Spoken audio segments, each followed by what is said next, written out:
Olá, pessoal. Meu nome é Luísa Coman, eu sou psicóloga e eu trabalho auxiliando pessoas que sofrem por amor a desenvolverem formas mais saudáveis de amar.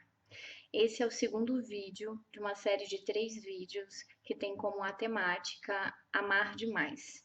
Eu quero começar esse segundo vídeo com alguns esclarecimentos de algumas perguntas que eu tenho recebido. Primeiramente, existe uma diferença entre dependência emocional, que é o que eu estou chamando de amar demais, de dependência financeira. Existem pessoas que são extremamente independentes financeiramente, independentes profissionalmente, independente nas suas relações familiares e até nas suas relações com os amigos, mas que ao entrarem num relacionamento amoroso se tornam muito dependentes. Então, ser independente financeiramente não implica em ser independente no relacionamento, porque algumas pessoas não se identificam como dependentes afetivos porque não se sentem independentes na vida. E uma coisa não anula a outra. Assim como ser dependente financeiramente também não quer dizer ser dependente na relação. São coisas diferentes. A dependência afetiva ou amar demais, ela pode aparecer em qualquer pessoa. Embora ela seja muito mais comum entre mulheres, por uma questão cultural também, o número de homens com a vivência de amar demais, ele também tem crescido bastante. E também não depende de instrução. Amar demais pode acontecer com a pessoa de muito simples até a pessoa mais instruída. Então, é independente desse contexto, elas podem sim ter essa vivência de amar demais. No último vídeo, a gente já começou a falar de algumas características que compõem esse quadro de amar demais e hoje eu vou dar continuidade. Uma das coisas que mais nos chamam a atenção das pessoas que amam demais são os parceiros que elas se escolhem para se relacionar. Existe uma tendência das pessoas que amam demais a procurarem, a se sentir atraídas, né, por parceiros que requerem algum tipo de cuidado. Ou seja, elas tendem a procurar geralmente homens que se encontram emocionalmente indisponíveis, homens que são frios, que são distantes, que são egoístas, narcisistas ou que têm algum tipo de problema. Só para vocês darem um exemplo, é muito comum pessoas que amam demais, mulheres que amam demais, se interessarem por homens cafajestes, que são incapazes de ser fiéis, por exemplo, serem fiéis, homens casados, homens com problemas financeiros e algumas delas, inclusive homens com passagem pela polícia. Todos os perfis de homens que atrairiam mulheres que amam demais, porque são homens que necessitariam de cuidados. Por outro lado, essas mulheres, elas não se sentem atraídas por homens que têm um potencial de tratá-las bem. Esses homens, ditos bons homens, por exemplo, são vistos como enfadonhos, como entediantes, e geralmente se tornam amigos delas, enquanto esses outros homens, eles têm uma coisa mais de mistério, de desafio, que faz com que elas se sintam mais atraídas. Outra questão desse tipo de relacionamento, desse tipo de vivência, é que essas pessoas elas não conseguem sair da relação. Às vezes elas têm até tentativas, mas elas simplesmente não conseguem, mesmo sabendo que precisam, mesmo sabendo que estão infelizes, mesmo muitas vezes sofrendo abusos, elas não conseguem sair da relação. Muitas vezes elas precisam de fato de ajuda, não só ajuda profissional, mas de muito suporte da família e dos amigos para conseguir sair dessa relação.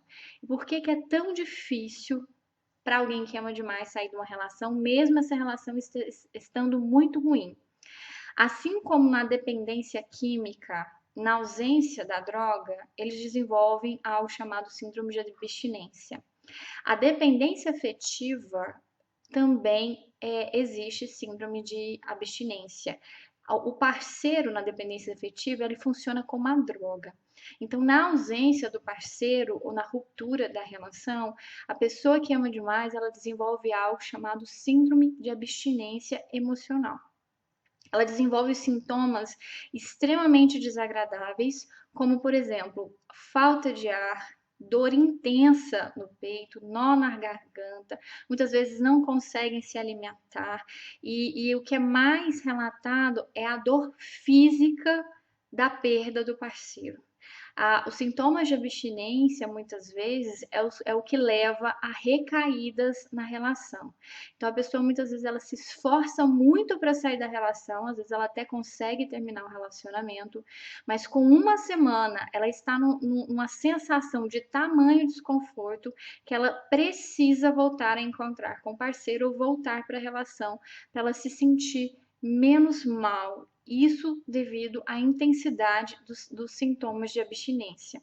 Geralmente essas pessoas elas já tiveram tentativas sem sucesso de se afastar do parceiro, seja um afastamento real, seja um afastamento emocional, mas elas não conseguem. Elas muitas vezes até se programam para não ligar ou para não mandar mensagem, ou para não procurar, mas elas acabam não tendo controle devido à intensidade dos sintomas de abstinência. Elas perdem muito tempo com isso do dia, direcionando a sua energia para o parceiro. Geralmente as conversas que elas têm com as amigas é sobre o parceiro, o tempo online delas é todo direcionado para o parceiro, e muitas vezes elas passam tempo do próprio dia fazendo coisas para o parceiro. Então elas perdem muito tempo e muita energia toda direcionada para o parceiro. E é muito comum quando acontece uma ruptura na relação, quando a relação acaba, essas pessoas elas ficam completamente desoladas, elas se sentem completamente destruídas. Muitos relatos que a sensação é de perder o chão, e é muito comum também terem crises de ansiedade, que podem chegar inclusive até crises de pânico, e terem crises depressivas, que podem inclusive evoluir para um transtorno depressivo maior. Então, eu acredito que para quem viu os dois vídeos, nós começamos a perceber o quanto esse é um quadro de alta complexidade e que precisa ser olhado com muito cuidado, não só pela pessoa que vive, como também pelos profissionais que atuam junto dessas pessoas. Mas por onde começar? Qual que é o tratamento? O tratamento vai ser abordado no próximo vídeo, mas o primeiro passo para sair de uma dependência, e isso se assimila muito com a dependência química, é se reconhecer dependente. E isso muitas vezes é difícil, principalmente considerando que nós estamos numa sociedade que abomina dependência. Pessoas dependentes são vistas como fracas. Então é muito difícil se reconhecer nessa condição. Uma vez que se reconhece, ainda é mais difícil tomar a decisão de sair dessa condição. Porque sair da condição de dependência é enfrentar a síndrome de abstinência, ou seja, é enfrentar a dor. Então, as pessoas têm muita dificuldade ao longo do processo de tratamento de dependência afetiva. Mas é possível, tem tratamento, o tratamento ele é real, ele tem eficácia, mas nada disso é possível se não houver uma escolha real de quem quer de fato sair dessa situação e desenvolver uma nova forma, uma forma mais saudável de estar nas relações amorosas. No próximo vídeo eu vou falar um pouco mais para vocês a respeito dos tipos de tratamento e das alternativas que as pessoas que amam demais possuem. Fica aí com a gente e até mais.